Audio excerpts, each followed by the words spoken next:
তা আমি একটা কুইক টি-20 ইনিংস খেলতে এসেছি এখানে। সো একটা ভালো টি-20 ইনিংস খেলবো, যে ইনিংসটা আপনারা সকলে মনে রাখবেন।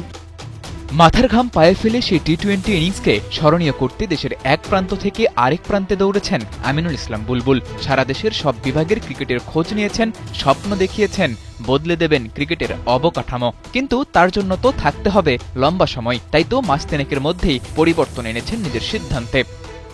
I would love to continue. টি-20 ক্রিকেট তো মাঝে মাঝে 120 বলও খেলতে হয়। 120 বল তো 2 ওভারে শেষ হয়ে যায় না।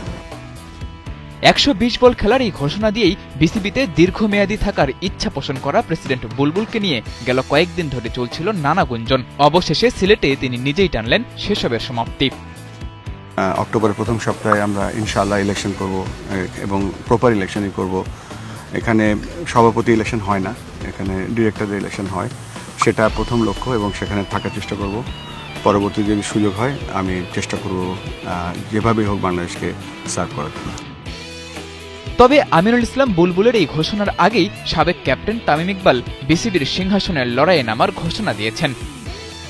একদিকে দেশের ক্রিকেটের সর্বকালের সেরা ওপেনার তামিম ইকবাল, আর অন্যদিকে আইসিসিতে কাজ করা দেশের ক্রিকেটের প্রথম টেস্ট সেঞ্চুরিয়ান আমিনুল ইসলাম বুলবুল।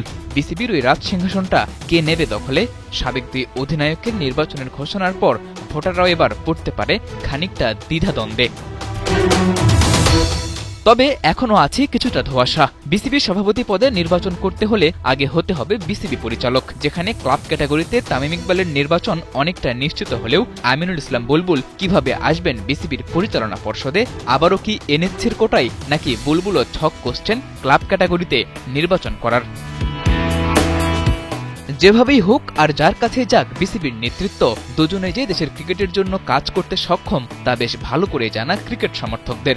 আমিনুল ইসলাম বুলবুল নাকি তামিম ইকবাল, বিসিবির সভাপতি হিসেবে কাকে দেখতে চান? খেলাযোগের এমন প্রশ্নে দেখা গেছে মিশ্র প্রতিক্রিয়া। সাদাতুর রাফি, ৭১।